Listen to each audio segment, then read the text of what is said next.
So I just started in August, and our focus is mainly looking at the immune system and metabolic conditions. So either metabolic stress conditions such as malnutrition or obesity. So we also are interested in how nutrients impact immune cell function. So today I'm going to talk about previous work I've done at Vanderbilt, looking at the role of T cells in fatty liver disease, and then talk about how we're trying to identify antigens that drive T cell activation under obese conditions. And then kind of end on just talking about some bioactive food components that have been shown to be effective in treating fatty liver disease. So probably everybody's aware obesity is a huge problem in the US. It remains a big issue. Obesity is associated with a number of metabolic disorders or other complications that affect the pulmonary, definitely the gastrointestinal, focusing on non-alcoholic fatty liver disease, colon, and liver cancer. Also has an impact on the mucosal skeletal, and then of course there's a strong association with type 2 diabetes. And now with obesity, one of the kind of consistent problems is this chronic inflammation that is always occurring. So focusing on non-alcoholic fatty liver disease, if you're not really familiar with it, I'll be referring to it as NAFLD, but it encompasses a spectrum of pathologies in the liver that range from steatosis to non-alcoholic steatohepatitis to cirrhosis of the liver. It's typically different from alcohol fatty liver disease, of course, because there's no alcohol consumption associated with it, but it's more dependent on diet, lack of physical activity, and in regards to diet, increased carbohydrate, lipid intake into the diet. Usually you start with steatosis in the liver, which you have lipid accumulation, as you can see here within the hepatocytes, kind of in the white areas. Steatosis can then progress to non-alcoholic steatohepatitis, where you see early collagen deposition, shown here by trichrome staining, which is staining the collagen. And then you also see infiltration of immune cells and also inflammation that occurs. NASH can then progress into cirrhosis of the liver, where you see extensive collagen deposition. And one area that's really hot right now is this area going from NASH to hepatic carcinoma. And that's a big issue, and it's not only affecting adults, but also having a huge impact on children, which we're finding. Not so much for the carcinoma, but a lot of children now are being diagnosed with fatty liver disease, and non-alcoholic steatohepatitis is also present. So trying to understand what drives that regulation going from steatosis to NASH is also kind of ongoing issue. It's kind of this big black box, and there's a lot of factors that contribute to it. So internal factors that occur within the hepatocytes, usually you see oxidative stress that typically occurs. This leads to mitochondrial dysfunction. You have impaired hepatocyte cell proliferation, also increase in inflammatory cytokines such as TNF-alpha and IL-6. But you also have these external factors that can come from either adipose tissue, such as adipokines. Adiponectin typically is more anti-inflammatory, typically is decreased under conditions of steatosis and NASH. Leptin levels, which is secreted from the adipose tissue, typically increase, and leptin is known to kind of drive this progression going from steatosis to NASH also. Also, increased free fatty acid accumulation, particularly under obese conditions. You have lipolysis that occurs in the adipose tissue that liberates fatty acids into the plasma, and that can go right into the liver. Then also you have this gut interaction with increase in LPS production, and that's also been shown to drive this transition going from one to the other. Now, while these factors do also occur, we do not really have a big understanding of how the immune cell plays a role in the development of NAFLD. So under normal conditions, the liver has a certain number of immune cells that are already present under normal conditions, and they serve to kind of patrol the liver to help to remove any kind of pathogens that may be present in the, from the diet or in the individual. Some of those important immune cells are Kupffer cells, which are your resident macrophages. You also have dendritic cells. Both of these cells, which I'll talk to a little bit more, can act as antigen-presenting cells that can activate T cells. You have a certain number of T cells that are present, typically different subtypes such as CD4 positive T cells. They're more of an anti-inflammatory phenotype. You have natural killer T cells that are also present within the liver. And these cells can also pass through the space of disc and interact with the hepatocytes and then also stellate cells. And stellate cells will be important because stellate cells in the context of fatty liver disease produce a lot of collagen. And so typically under normal conditions, these cells actually just accumulate or store a lot of vitamin A, so they contain lipid droplets. And then once they become activated, they move into, produce a lot of collagen. So these cells can all interact and they all serve a purpose just under normal conditions, but when you have an insult or some kind of chronic inflammation, that all changes and their function changes also. So in regards to fibrosis, what I was talking about with NAFLD and collagen deposition, some of the key players that have been studied in acute liver injury, not this chronic situation that I'm focusing on, have been the CD4 T cells, and they typically have been shown to have more of this Th2, which is involved in wound healing phenotype. They secrete a lot of IL-13 and IL-4, which then can activate macrophages, and then you can also interplay and activate these quiescent stellate cells within the liver. Macrophages then can secrete TGF-beta, which then drives this activation of the stellate cell, leading to an increase in proteins that lead to production of collagen. So in regards to fatty liver disease, we're trying to understand what populations of cells change and which are key regulators in this process. And typically, like I said before, I was showing you an acute liver injury. We're interested in how this behaves in the context of obesity-associated NAFLD. So studies in humans, Wolf et al. That published in 2014 in Cancer Cells, where they looked at CD8 T cells and natural killer T cells in humans with NASH and controls. You actually see an increase, significant increase in CD8 T cells. Also, you see an increase in natural killer T cells.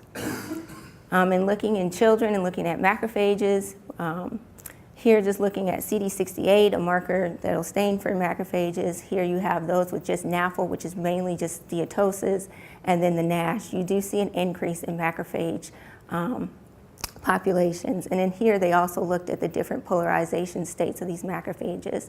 And you can see that there's increase in more some of the M2-like macrophages, which are more involved in wound healing, and some of the inflammatory macrophages in children.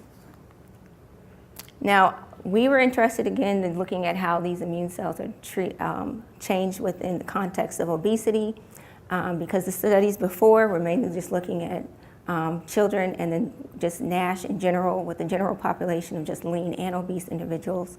And we're specifically interested in how it's affected under obese conditions. So working with a pathologist at Vanderbilt, we were able to obtain liver biopsy sections from individuals undergoing bariatric surgery.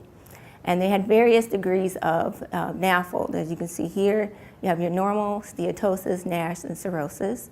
And then if you look at trichrome staining for collagen and then H&E for immune cell infiltration or cell infiltration, we can see that as you progress to steatosis, you can see the lipid droplets here. There's some, but this is an area probably where it's been cut. And as you move into NASH, you see more trichrome staining, and of course here with the cirrhosis, you see a lot more of the collagen deposition. Now, when we looked at immune cell populations, so the literature has said that when you're looking at NASH and cirrhosis, typically macrophages are thought to be increased, as I showed you some of the data that is shown in children. We stained for CD68, a marker for macrophages, smooth muscle actin, which I talked about before, involved in stellate cell activation, and then we also looked at CD8 T cells. And as you see, as looking at macrophage staining, we actually saw no real change in the number of macrophages that are stained for CD68, which is slightly different from what previously showed you some of the data where they argue that there are changes in macrophages. Looking at smooth muscle actin, we see that as the disease progresses in cirrhosis, you see more patients that have an increase in smooth muscle actin compared to just the NASH and steatosis.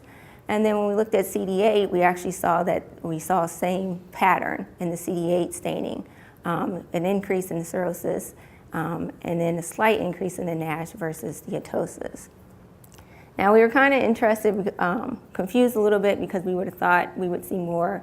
With NASH, you usually see an infiltration of immune cells, and so we thought maybe what's going on here with the NASH, because we're not really seeing a huge increase.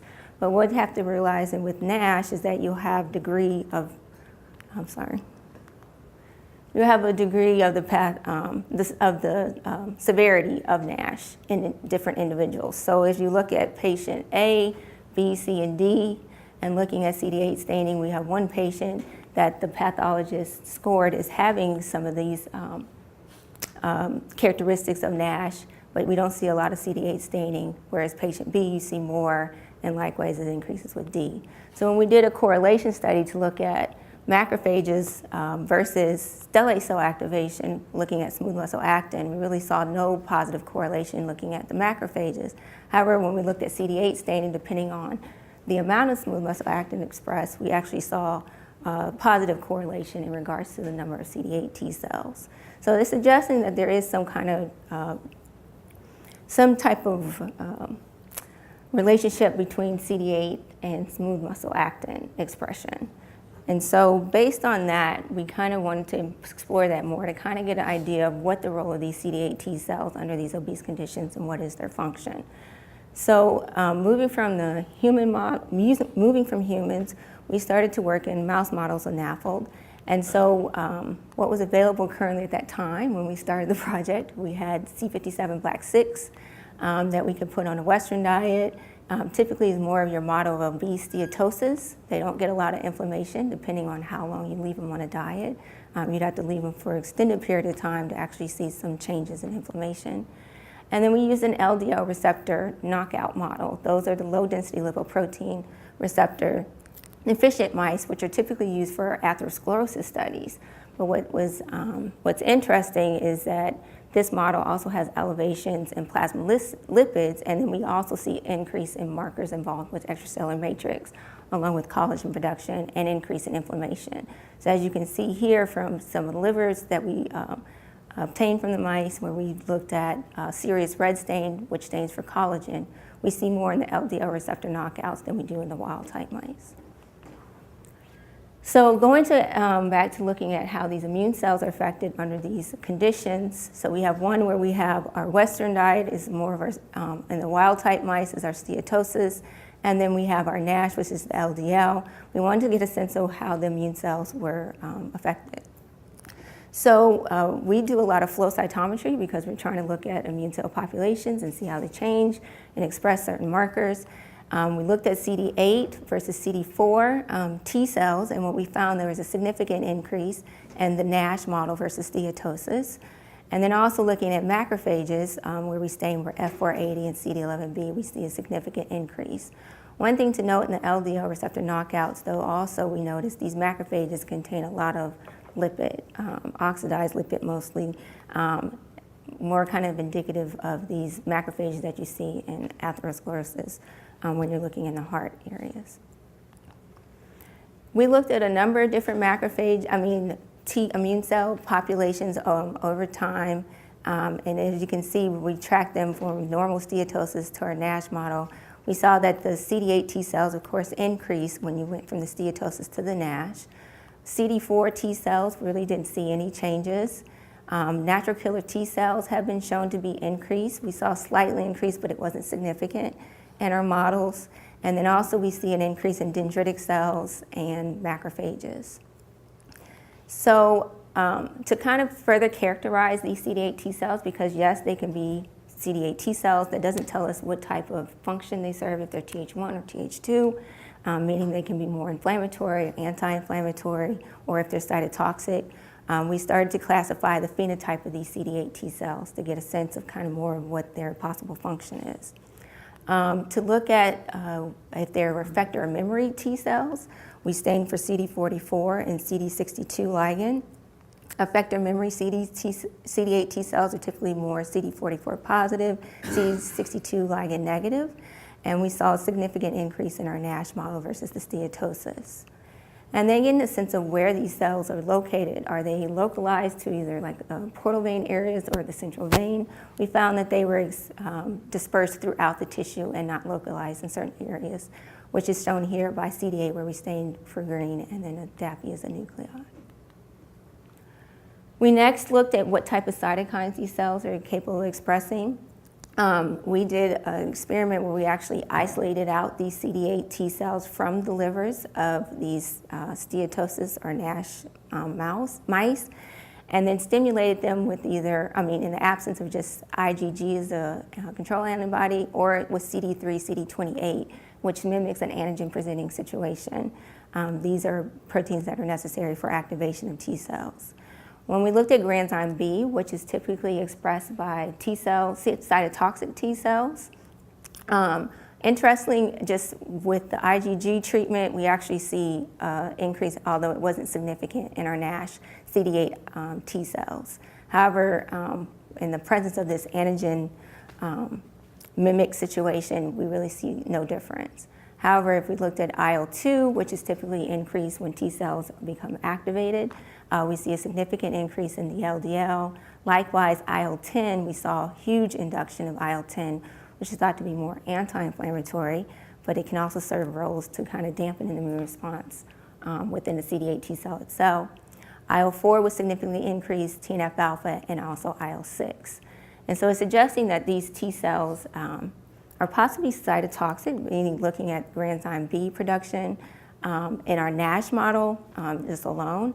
However, they have more of this kind of Th2 phenotype, because we see a lot of these cytokines associated with the Th2 phenotype, like IL-4 and IL-2 and IL-10.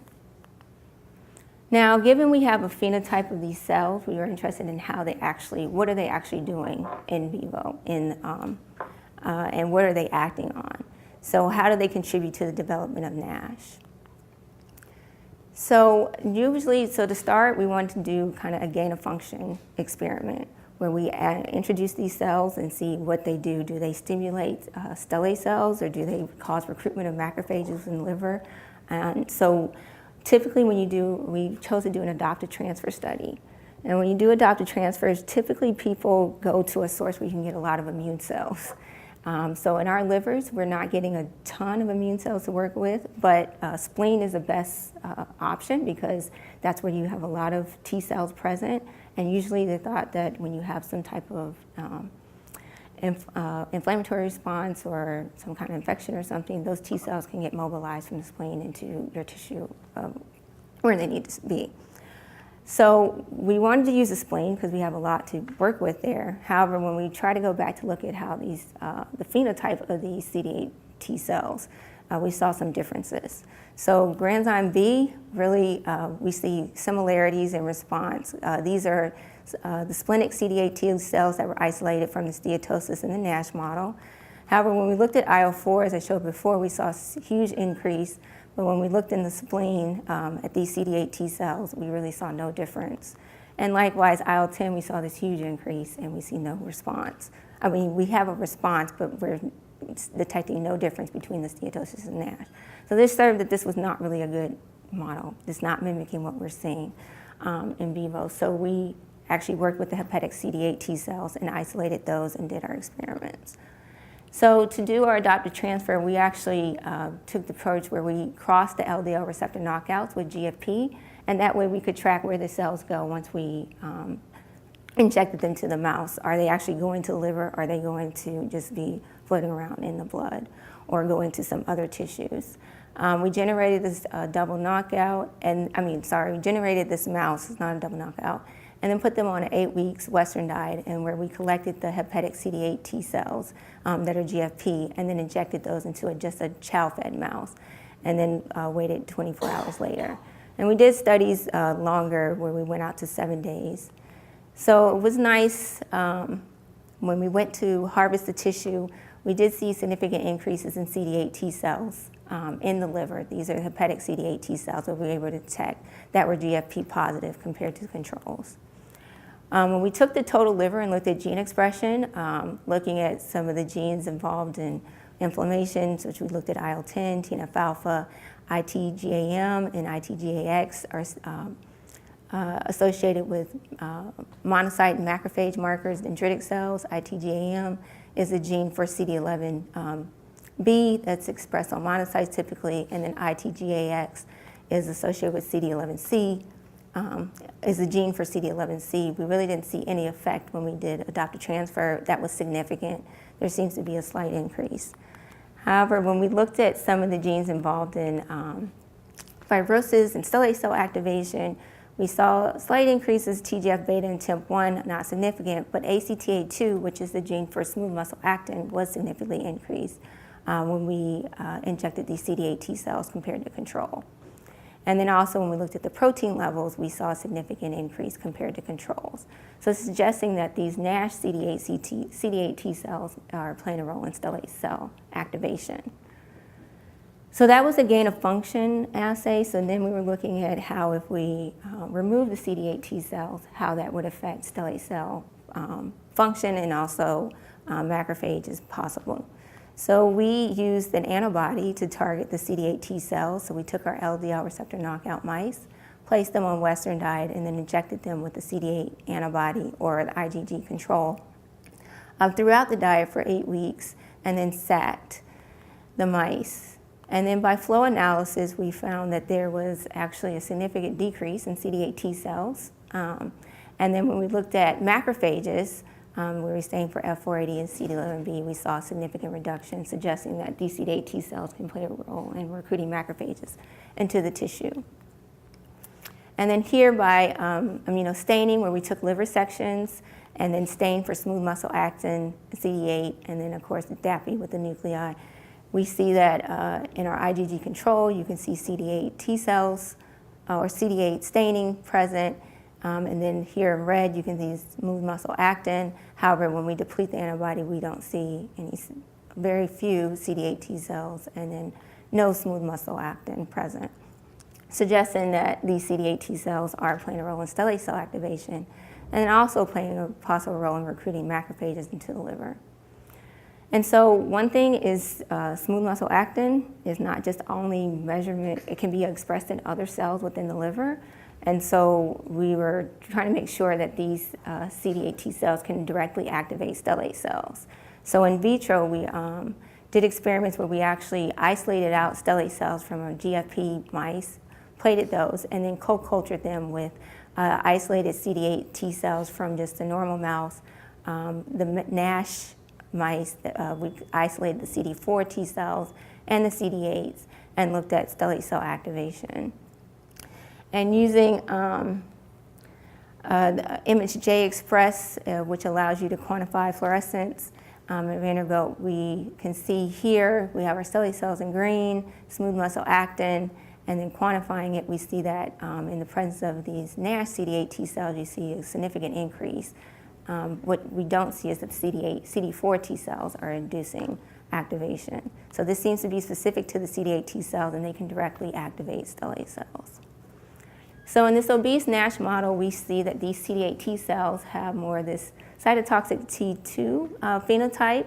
They may be playing a role in macrophage recruitment or affecting macrophages within the liver because we saw reductions. And then also these cells can directly activate stellate cells. Now this is nice what we see in an obese model, and there's been 2 other studies where they use a high fructose, high fat diet, and they've shown that CD8 T cells play a role in liver injury.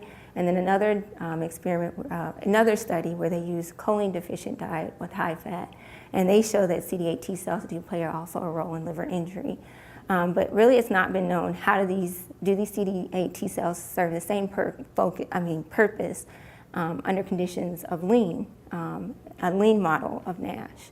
And so we use the typical choline deficient diet that's been shown to induce aggressive NASH in mice. Typically this is a diet that's choline deficient. Some are actually have no methionine. In our case, the diet had 0.1%, and then we had 60% high fat diet added to it. We place these mice on diet for 10 weeks, and what we find comparing it to just the high fat, which is 60% high fat diet, and high fat choline deficient, they don't gain any weight. So unlike our model before, they do gain, we see an increase in adiposity. In this model, we do not. Looking at some of the metabolic parameters and like adipose tissue weight, we also see a significant decrease. However, the liver increases, which goes along with what we're seeing in our obese NASH model. And then also, though, what's different is they have a decrease in fasting glucose levels. When we looked at immune cell populations by flow analysis, we actually see a significant increase in macrophages. And then also we saw a significant increase in CD8 T cells. So CD8 T cells are increasing, but now we were interested in looking at how they behave. And also, I'm sorry, here, when we looked at collagen staining by trichrome, we actually see a lot more staining here in the choline deficient diet compared to just the wild type on a high fat diet. So going back to using our antibody study to deplete the CD8 T cells, again, we started this, followed the same regimen where we put them on diet for 10 weeks in this case, and then injected control antibody and then the CD8 antibody over time. And we did see a significant decrease in CD8 T cells. But however, when we looked at some of the genes involved in inflammation, macrophages, Stelae cell activation, we really see no significant change. And then looking at trichrome staining, we see no differences here. So it's suggesting that these CD8 T cells don't play any type of role in recruiting macrophages or Stelae cell activation using this antibody. Now, one thing is because this model is more of an aggressive model of NASH and you got a lot of inflammation, we're injecting the antibody every week. So there may be time for the animal to recover and mount another response, inflammatory response. And so we turned to using just a CD8 knockout to make sure what we're seeing is real, because we were confused. We were assuming they would behave the same way. So using a CD8 knockout model, we put them on the same diet. We see the increase under normal condition, our wild type, an increase in CD8 T cells. They're gone and not present in the CD8 knockouts.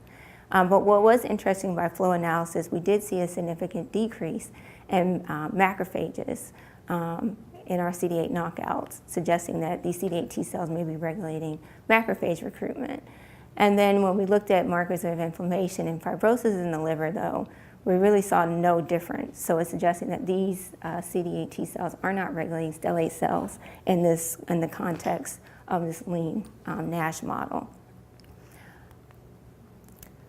So before we kind of jump to conclusion, we wanted to make sure, did these CD8 T cells have the same phenotype as what we see with our obese NASH model? And so again, we isolated out CD8 T cells and then looked at gene expression of some of these cytokines and proteins that we had shown previously to be increased with CD8 T cells. Again, we see the increase in TNF-alpha, IL-10. We also saw increases in TGF-beta gene expression and interferon gamma, which we didn't see previously, but granzyme B was significantly increased in IL-2 in our obese NASH model. But in the lean NASH model, really seeing no changes. There is a significant increase compared to just the obese steatosis model and interferon gamma and IL-2, but not to the level of what we're seeing in these obese NASH mice. So they have a different phenotype.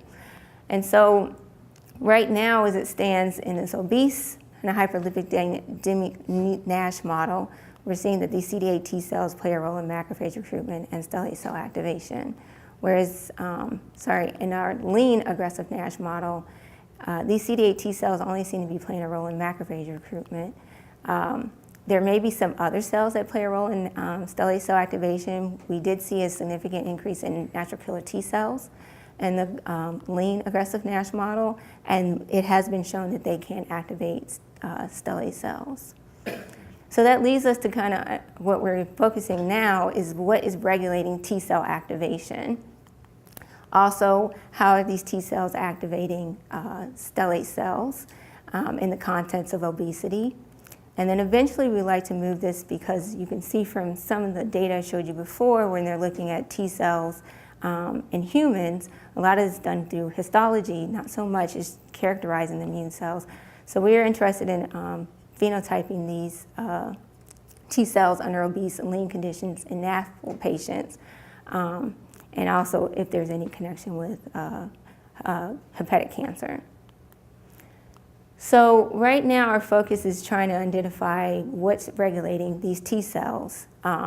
One is to identify, is there an antigen-presenting cell, such as macrophages, dendritic cells, of known can elicit or present antigen to these T cells and induce activation.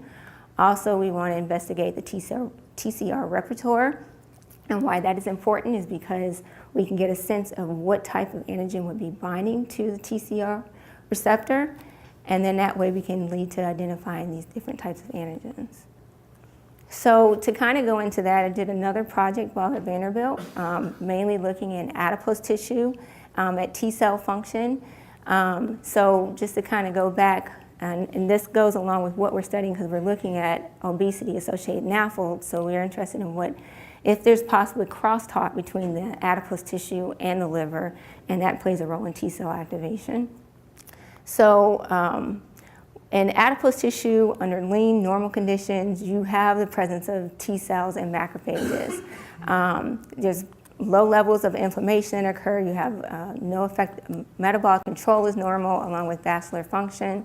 You have the presence of these CD4 T cells are more prevalent, and then you have more of these M2 macrophages, which have more of an anti-inflammatory phenotype. Also, you see an increase in T regulatory T cells and eosinophils. And also, under lean conditions, adiponectin is typically increased. Now, when adipose tissue moves more into this obese adipose tissue, where you have expansion of adipocytes, increased proliferation, you start to see the influx of CD8 T cells into the tissue, and also the presence of these more pro-inflammatory macrophages, more the M1 phenotype. Also, you start to see more TH1 T cells, B cells infiltrate, dendritic cells, and also neutrophils within the tissue. And then when you have excessive metabolic dysfunction here, where you have dying adipocytes, you have lipolysis of free fatty acids, you have influx of these M1 macrophages, and then also the presence of these CD8 T cells. And a lot more production of leptin, adiponectin levels decrease, increase in TNF-alpha, IL-6, and IL-1 beta. So you have this ongoing metabolic dysfunction that occurs, and it's been shown that CD8 T cells do play a role in regulating this metabolic dysfunction, along with the macrophages. So published data has shown that if you target CD8 T cells by knocking them down or depleting them in adipose tissue, you can decrease adipose tissue inflammation and see improvements in diet-induced insulin resistance. It has also been shown that CD4 T cells also serve the same purpose, and if you target them, you can decrease insulin resistance also. And so going back to kind of, we're interested in what's regulating these T cell activation, given that we know that they do serve a function in regulating adipose tissue inflammation, how are they being activated? So I kind of a little bit touched on this, but T cells require an antigen typically to become activated.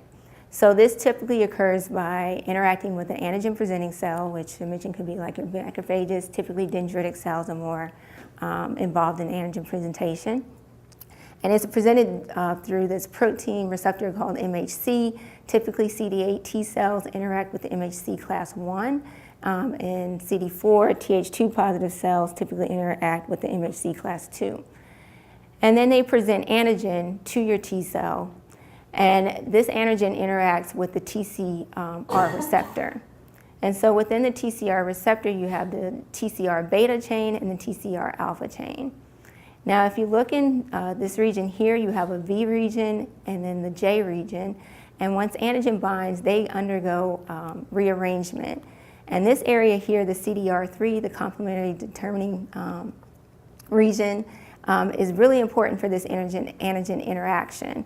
And once it binds, it undergoes multiple changes in this area in regards to TCR repertoire. So typically, once you mount a response and you express your interact with the antigen, T cells are going to respond, and then they start to proliferate.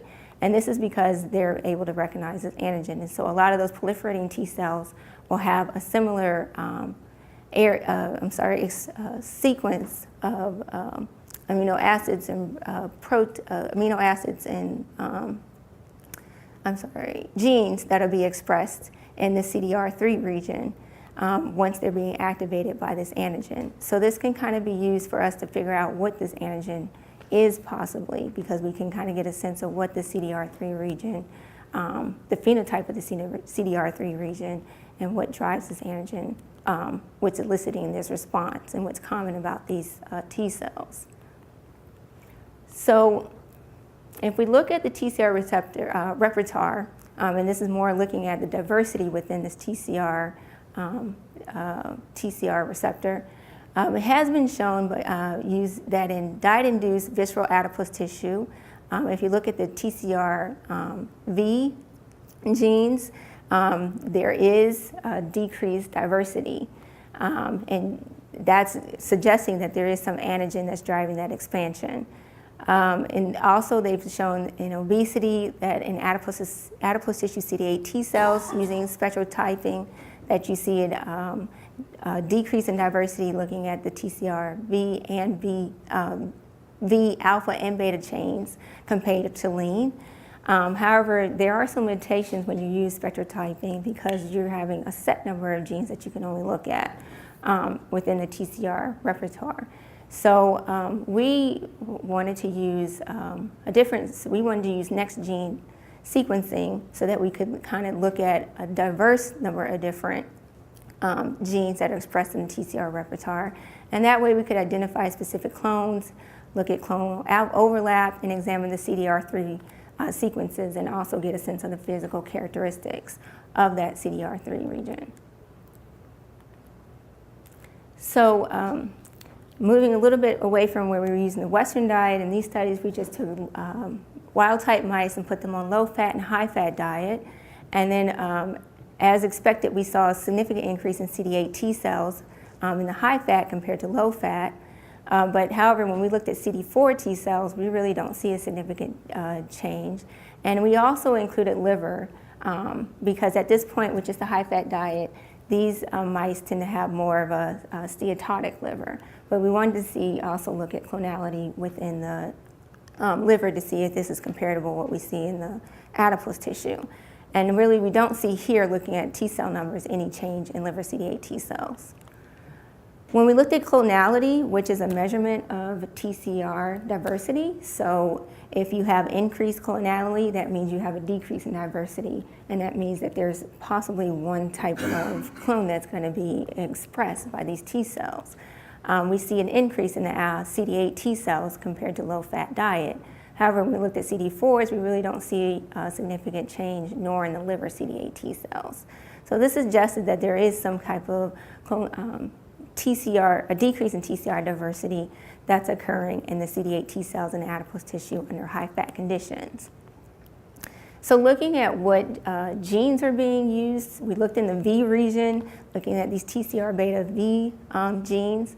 Here, we're looking at clustering of our CD4s in green, CD8s in the, purple color, and then we have the high-fat diet in red and low-fat in blue.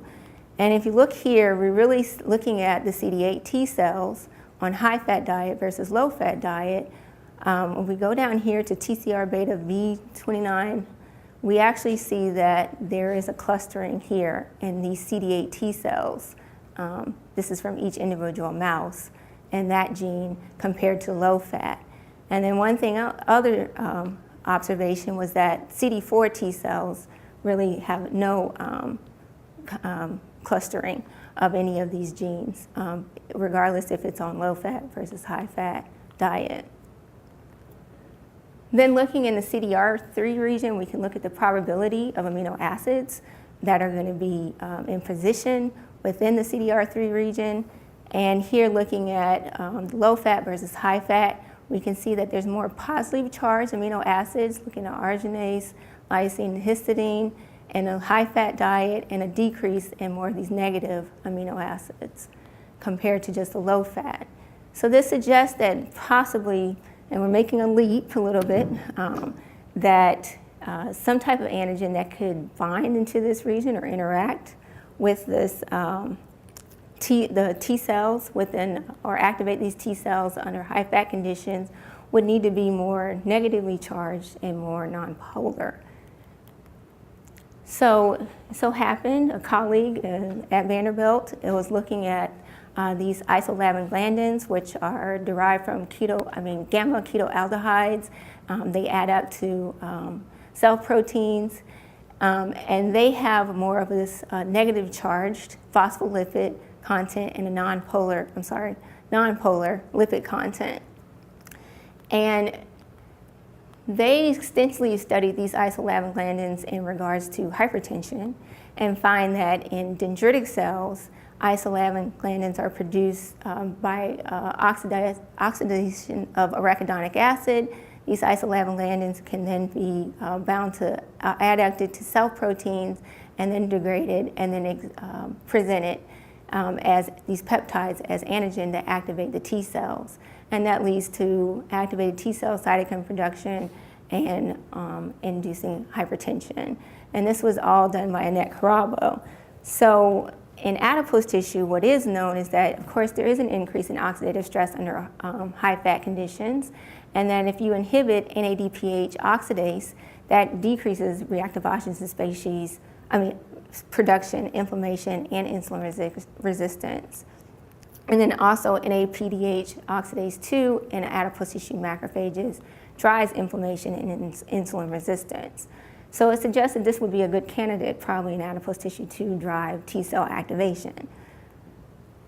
So we first used by flow analysis. We looked at some of these. They have a flow antibody that'll help us to identify, to measure isolavin-glandins. And so we looked at adipose tissue macrophages from the low-fat and high-fat fed mice. And in macrophages that express CD86, those are macrophages that can act in antigen-presenting cell and present antigen. We see the increase in isolavin-glandins in the high-fat diet compared to low-fat diet. We then looked to characterize the different macrophage phenotypes. Because it suggests that maybe all these macrophages serve that purpose, or is it certain macrophages that are able to express? And we looked at M2-like and M1-like macrophages, and actually found that in the M2-like macrophages, there was a significant increase in isolavin-glandins compared to low-fat. And then to demonstrate that these isolavin-glandins could possibly activate these T cells, we here used an in vitro model where we took bone marrow-derived macrophages because we're limited with trying to get enough adipose tissue macrophages to use in culture to see if they could activate the T cells. So we used an in vitro model where we grew up bone marrow-derived macrophages and then polarized them to the M0, M1, and M2, and then also these metabolically active macrophages, which are found in adipose tissue, and looked at isolavin-glandin levels by flow analysis, and actually see in the M2 a significant increase compared to the M0s. What was interesting is M1s, we saw a significant reduction. And then TBHP is a positive control where you can induce isolavin-glandins in the macrophages, and that was significantly increased. We then co-cultured those macrophages with CD8 T cells that we isolated from the spleen of adipose tissue, spleen of high-fat and low-fat fed mice. And actually what you see when we're looking at the numbers, we see an actually increase in CD8 T cells in the M2s and also our TBHP, but no impact in the MMEs, M1s, and M0s, where we actually saw a decrease in isolavin-glandins. And then here looking at an activation marker on CD8 T cells, CD69, we actually see a significant increase in M2s in our positive control, the TBHP, suggesting that these isolavin-glandins can play a role in T cell activation in adipose tissue. So in summary from our TCR data, we showed that in obese mice, they have a higher adipose tissue CD8 T cell density and TCR clonality. These CD8 T cells have a distinct TCR repertoire, and that's dependent on, we saw more positive charge and positive charge, and then they were more polar within that CDR3 region. It seems like there's these CD4 T cells are using a different B segment of the gene versus the CD8 T cells, and it's not dependent on diet. And then the high-fat diet mice had more public repertoires compared to low-fat, and this has been previously shown in other autoimmune pathologies. They've looked at T cells in pancreas and also in T cells in diabetes. Some of these clones have been shown to be present. And then also we show that these isolavingandins play possibly a role in T cell activation in adipose tissue. So to kind of summarize, so that gives us some kind of insight as possibly maybe an antigen that may be driving T cell activation. And so future studies are going to look in the context of obesity-associated NAFLD. Is there an antigen that's being expressed in the adipose tissue that may be localized into the liver, or is there some kind of similarities in the TCR repertoire between the adipose tissue and the liver that's driving T cell activation? Now, to kind of end talking about therapies that are available to treatment of NASH and NAFLD, of course, lifestyle intervention is key. Weight loss, limit sugar intake, and exercise regularly have more of a big effect on the steatosis versus the NASH and cirrhosis that may occur. There is more work now with drug therapy, lipid-lowering drugs such as statins. They've been shown to be some effective, and in some ways they have not been effective in regards to the steatosis and NASH. Pfizer right now is working on targeting ketohexokinases, which is involved in fructose metabolism, and they've shown that it has an effect on liver steatosis, decreasing lipid content. In regards to our work looking at T cell function, there is work now that's looking at targeting using a CD3 antibody that targets all T cells and see how that affects a NASH outcome, looking at fibrosis and inflammation, and then also targeting TNF-alpha production by using this inhibitor. And then also work is looking at using an FXR agonist. Now, kind of to relate for you all, because you're interested in bioactive food components, a lot of the targets are looking at inflammation, the TGF-beta pathway, and then oxidative stress. And there's work that's been shown that not so much, and it's been varied. Some people, a lot of the studies have been using more of these carbon tetrachloride models to induce NAFLD, which is very different than using a high-fat diet or diet-induced. But they have shown some positive effects on inhibiting oxidative stress, and preventing TGF-beta activation, and then dampening inflammation in vivo. However, looking at actually stellate cell activation, when you're going from the quiescent stellate cell to the activated stellate cell, vitamin C, D, some of this green tea antioxidants have been shown to decrease this activation and proliferation. Resveratrol from grapes and wine have been shown to have an effect. And then some of these carotenoids have been shown to inactivate stellate cells, while others have been shown to have an effect on inducing apoptosis in these activated stellate cells. So overall, I hope that you're able to see that there is some, under different metabolic conditions, these CD8 T cells have a different function and phenotype. As I showed, under these obese and hyperlipidemic conditions associated with NASH, the CD8 T cells seem to play a role in macrophage accumulation and then also stellate cell activation, whereas in that lean model, we really saw no effect. Clonal TCR expansion favors positively charged CDR3s in the high-fat diet-induced obesity, and that suggests that maybe these isolavingandins can drive or serve as an antigen that drive T cell activation. Antigens that are derived from adipose tissue may possibly be involved in T cell activation in the liver under NASH conditions, and that's what my lab is going to focus on going forward, suggesting that there is some crosstalk between adipose tissue and liver. Also, and didn't go a lot into this, but looking at the phenotype and how these CD8 T cells behave in the different pathologies in NAFLD, it is important to look at their function and phenotype when we're trying to identify therapies for treating, say, this transition going from steatosis to NASH versus NASH to liver cancer. And then it's been suggested that maybe combination therapies are more effective. So for instance, with liver cancer, it's been thought that in the addition of antioxidants with these immunotherapies to treat liver cancer, they've been shown to have some effect on lessening the tumor and also increasing the activity of the CD8 T cells to target the tumors. So with that, I'd like to thank my PI, my previous PI for my postdoc, Alyssa Hasty. She was very helpful in letting me develop this project into, with the obesity and NAFLD looking at CD8 T cells into my own independent project.